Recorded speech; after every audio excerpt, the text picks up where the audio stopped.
Bonjour à tous et bienvenue dans ce nouvel épisode du podcast Bonjour Baguette, le podcast qui t'aide à progresser en écoutant des sujets variés.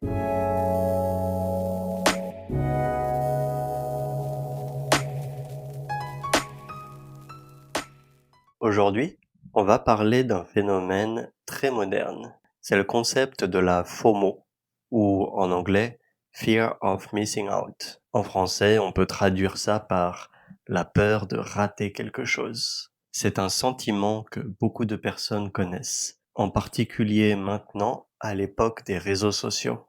Donc, comme je l'ai dit, la FOMO, ça vient de l'anglais Fear of Missing Out, et ça veut dire la peur de rater quelque chose, de manquer quelque chose. C'est une inquiétude, un stress. C'est quand on pense que d'autres personnes vivent des expériences intéressantes, alors que nous, on ne participe pas. Par exemple, quand tes amis vont à une fête, mais que toi, tu restes à la maison.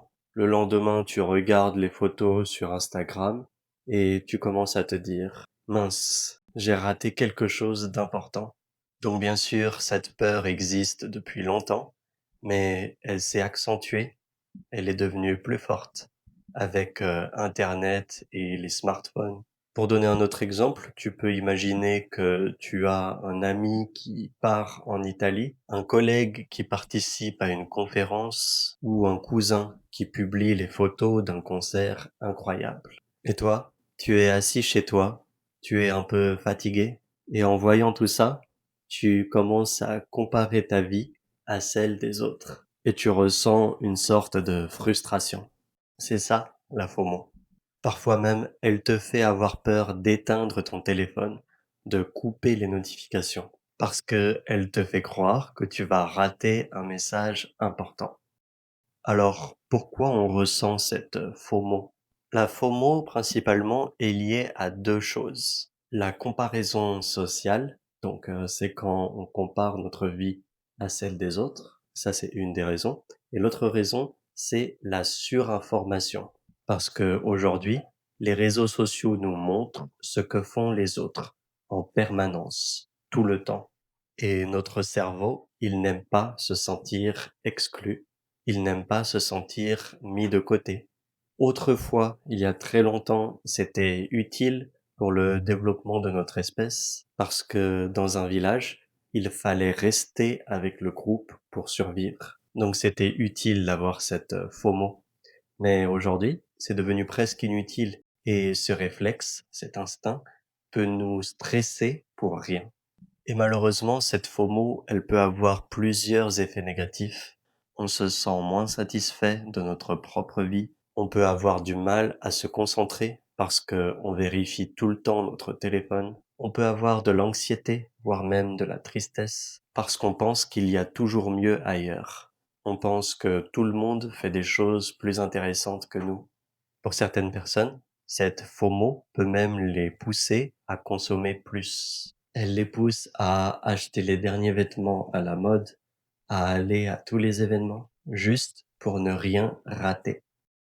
Heureusement, il existe des solutions. Le plus efficace, selon moi, mais aussi celui qui est le plus facile à dire qu'à faire, c'est de limiter son temps sur les réseaux sociaux. Tu peux par exemple décider de ne pas les regarder après une certaine heure, après 21 heures par exemple. Deuxième astuce, c'est de se concentrer sur le moment présent. Faire attention à ce qu'on vit plutôt que à ce que les autres montrent. Accepter que on ne peut pas tout faire dans la vie, mais que ce n'est pas grave. Une autre façon, c'est de pratiquer la gratitude.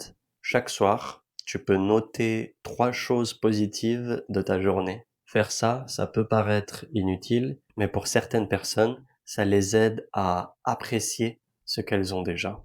Il existe même un concept opposé à la FOMO, la JOMO, J-O-M-O, qui veut dire en anglais Joy of Missing Out, donc la joie de rater quelque chose. C'est quand on choisit volontairement de ne pas participer à quelque chose et qu'on en est content.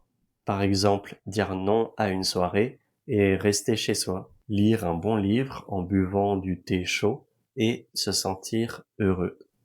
Conclusion, la FOMO est un phénomène très répandu aujourd'hui, mais en prendre conscience, c'est déjà un premier pas pour la gérer. Alors la prochaine fois que tu vois tes amis s'amuser sur les réseaux sociaux, rappelle-toi, toi aussi, tu as ta propre vie, une vie précieuse, une vie unique. En tout cas, je te remercie d'avoir écouté ce podcast de Bonjour Baguette. Si ça t'a plu, n'oublie pas de laisser un like et tu peux partager avec tes amis qui apprennent le français. Et moi, je te dis à bientôt pour un nouvel épisode.